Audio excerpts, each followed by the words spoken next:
اذان کے بعد کی دعا۔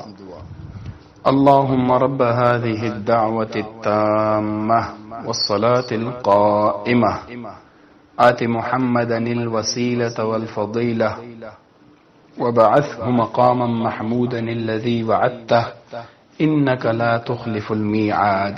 ترجمہ: اے اس کامل دعوت کے رب اور قائم ہونے والی نماز کے رب، عطا فرما محمد صلی اللہ علیہ وسلم کو مقام وسیلہ اور فضیلت، اور اسے مقام محمود پر پہنچا۔ اذان کے بعد ہمیں اس دعا کا ضرور اہتمام کرنا چاہیے، کیونکہ ایک تو حضور صلی اللہ علیہ وسلم کی اتباع کا اجر ملے گا، ایک سنت کو زندہ کرنے کا بھی اجر ملے گا، کیونکہ سنت کو زندہ کرنے سے 100 شہیدوں کا ثواب ملتا ہے۔ اور دوسری فضیلت اذان کے بعد کی دعا کی یہ ہے کہ اس کو حضور صلی اللہ علیہ وسلم کی شفاعت نصیب ہوگی جو اہتمام کرتا ہو اذان کے بعد کی دعا کی۔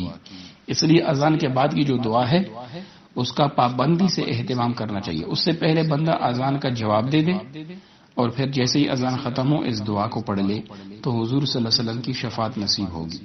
اور حضور صلی اللہ علیہ وسلم کی شفاعت یہ کوئی چھوٹی بات نہیں ہے، کیونکہ قیامت کے دن جب ہوگا تو کوئی کسی کا کام نہیں آئے گا۔ یوم یفر المرء من اخیہ و امہ و ابیہ و صاحبتہ و بنیہ، وہ تو ایسا دن ہے کہ جب بندہ بیٹا اپنے ماں سے، اپنے باپ سے، سب سے بھاگتا پھرے گا، بیوی اپنے شوہر سے، شوہر اپنی بیوی سے، بھائی بھائی سے، سب ایک دوسرے سے بھاگتے رہیں گے۔ اور وہاں پر اگر حضور صلی اللہ علیہ وسلم کی شفاعت مل جائے تو کتنی بڑی فضیلت ہے۔ اس لیے ہمیں اذان کے بعد اس دعا کو پڑھنے کا اہتمام کرنا چاہیے۔